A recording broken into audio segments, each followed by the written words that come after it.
thanks and praise. Happy New Year, everybody. I forgot to mention that. Welcome back to the Slick Dissident, shared artistic expression. We will be continuing our delving into the significance of William Butler Yeats and his relationship to Maud Gonne, his muse.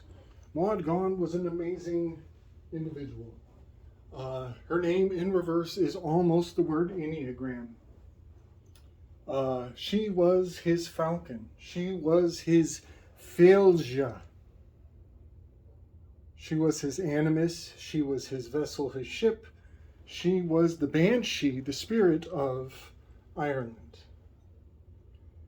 She started many fascinating political movements.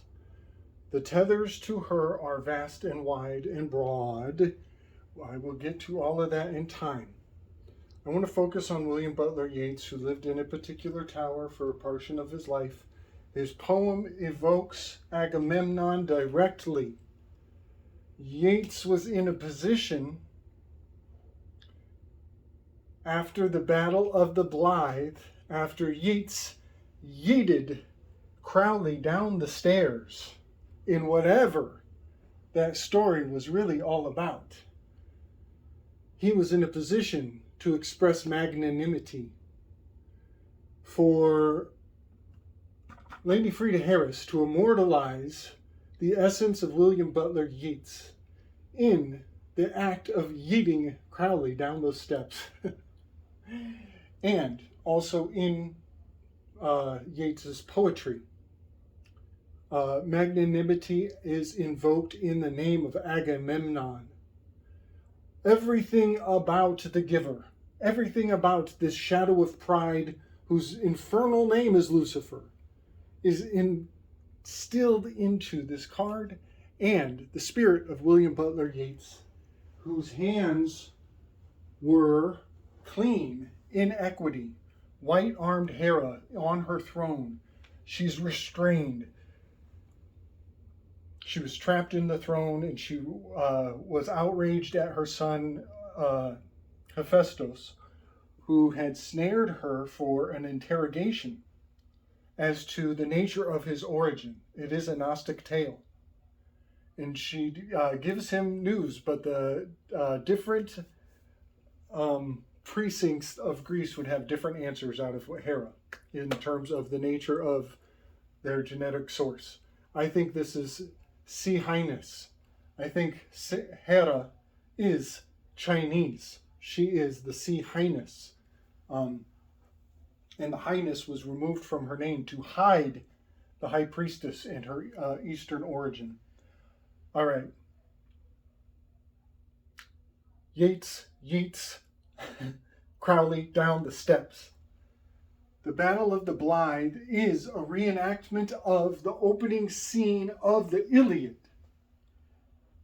Aleister Crowley will be the Magus card walking on the stairs, being thrown down the stairs as Achilles is restrained, having his hair yanked by the Scutum constellation, as Athena, the battle-armored Athena, is restraining him and giving him pause, taking him out of time to a hyperdimensional realm to discuss magnanimity and patience, the remedial virtues of a number one, coming up against the number two, both of them favored by Hera. And Athena, the messenger, coming down to tell him to slow your roll, homeboy. I'm going to read some of the definition of magnanimity. I want to reinforce my claim that Agamemnon, magnanimity, and the Magna Mater are not just anagrams. They are the spirit of the same thing. People look at these words and they see that they're rearranged and they secularize their thoughts. Bring it back to center, y'all. This collection of sounds has a spirit to it. We are finding the path to Metatron with this. You must round off the edges of your square. You must hypochorismically, that's it, hypochorismically erode the edges of your language to see a bigger world. Ready? 1939 was when Yeats was killed, died. 1939, very significant year. All right. The Latin word magnanimity is a Greek word, megalopsychia, which means greatness of soul. Aristotle associates it more with a sense of pride and self-worth rather than the modern sense of magnanimity. He writes, now a person is thought to be great of soul if he claims much and deserves much. You have to claim it and deserve it. It must meet at equal portions. He that claims less than he deserves is small-souled, for the great-souled man is justified in dispensing other people. His estimates are correct, but most proud men have no good ground for their pride. It is also characteristic of the great-souled man never to ask help from others, or only with reluctance, but to render aid willingly, and to be haughty towards men of position and fortune, but courteous towards those of moderate station. He must be open both in love and in hate, since the concealment shows timidity, and care more for the truth than for what people will think, and speak and act openly, since, as he despises other men, he is outspoken and frank, except when speaking with ironical self-deprecation, as he does to common people. He does not bear a grudge, for it is not a mark of greatness of a soul to recall things against people, especially the wrongs they have done you, but rather to overlook them. Such then being the great-souled man, the corresponding character on the side of deficiency is the small-souled man, and on that of excess, the vain man. These next two spots receive a lot of vanity accusation. I put it on the number 4. In Enneagram field, they put a lot of vanity on the number 3. Everything I just said was perfect for the number 2. I can't even believe how perfectly the description of the word magnanimity expresses this number 2 seat. And now I'm going to reveal that the number 12 element on the periodic table is magnesium. Magnesium. 1, 2. 1, 2. Joachim, Boaz. Magnesium. Here's the Magus card. Magnesium, number 12.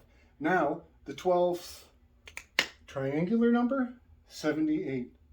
78. The two Hornavian groups are beautifully perfected by all things true. These are true things, I'm saying, and they are all reflected in the nature of this Enneagram. I want to read Leda. Leda, excuse me, I think I misspoke earlier. I'm going to read this very quickly. Leda and the Swan. I do know that Yeats was a pathological rewriter. He would edit and reprint his own work continuously, so you may find multiple titles for this work. A sudden blow, the great wings beating still above the staggering girl, her thighs caressed by the dark webs, her nape caught in his bill, he holds her helpless breast upon his breast. How can those terrified vague fingers push the feathered glory from her loosening thighs? And how can body laid in that white rush but feel the strange heart beating where it lies? A shudder in the loins engenders there the broken wall, the burning roof and tower, and Agamemnon dead, being so caught up, so mastered by the brute blood of the air. Did she put on his knowledge with his power before the indifferent beak could let her drop? That poem's something else. the evocation of Agamemnon. I ponder, who is who here? Who is Crowley and who is Yeats? Who is the Yeat and who is the Yeated? Who of these two cards would be the Yeetee? I think that Yeats would be the Yeetee. I think Crowley is the magus being thrown off the stairs. This teetering toe on the funambulator. I am just stupefied that Maud Gonne's name in reverse is Enneagram. I believe that she is the MannæaRage falcon that Yeats immortalized in his WydEnneagyre poem. Twisting and turning the ever-widening gyre, the falcon has lost the falconer. This is the Fylgja of the falcon, of Maud Gonne. How is it that the Enneagram is carrying all of the mythological integrity of our psyche? How is that possible? Unless the MannæaRage falcon has the telemetry data stored in deep within its mystery, is the telemetry data that winds in reverse out of the Odyssey back on a venture home to the beginning. The Fylgja of the placenta is playing out in two different directions. Ulysses is going from the 9 to the 1. His son Telemachus is going from the 1 to the 9. They cross in the middle as the midlife crisis, Chapel Perilous, coming to Christ moment at the meeting of the midwife crisis, the 5 to the 4, the crisscross. And all of the telemetry of Odysseus's adventure is handed off to his son, whose name is Telemachus, and has the map of the Enneagram forever to be echoed from the greatest epic of all time, echoed through all the stories with what is the greatest treasure map ever. The map of the interior of the human experience. Nick Land. His Fang Noumena was a command in 2011 for the world to feign pneumonia. And they forgot the P on the beginning of that word. And they all went and feigned pneumonia. They were feigning a spirit. They thought that was just air. It's a spirit. They lost the spirit and the soul of the pneuma. Nick Land's name is hailing to Lando Calrissian. Calrissian is Nick Land. Lando Calrissian. His name is hailing to this epicure Raphael Zeus position. Very, not just Jupiterian. This is also an allegiance to Barack Obama's call signs. Putin's over here too. All right, I'm going to put the Millennium Fylgja on the map as Maud Gonne, carrying the telemetry data of all the mythology ever that is immortalized from the greatest epic of all time, that is the Odyssey playing in reverse. And Yeats yeeting Crowley off the steps is a hail back to the Iliad, and the initiation of the Iliad. And that is also integral to the accusa. The accusa are also hidden behind the Sea Highness. Hera is from the east. She is Sea Highness. There is a chain of causal significance behind all of these words and names. And Lucifer is known as the accusa. Accusa. In the gambling dens of Japan, there is a 9-11 combination of dominoes where you slam down on the mat and you say the numbers. Accusa. Accusa. Blackjack, y'all. 21. Joaquin Boaz. 21. Magnesium. 1, 2. 12. Number 12. 12th triangular number. 78. 78 cards in a tarot deck. All right, y'all.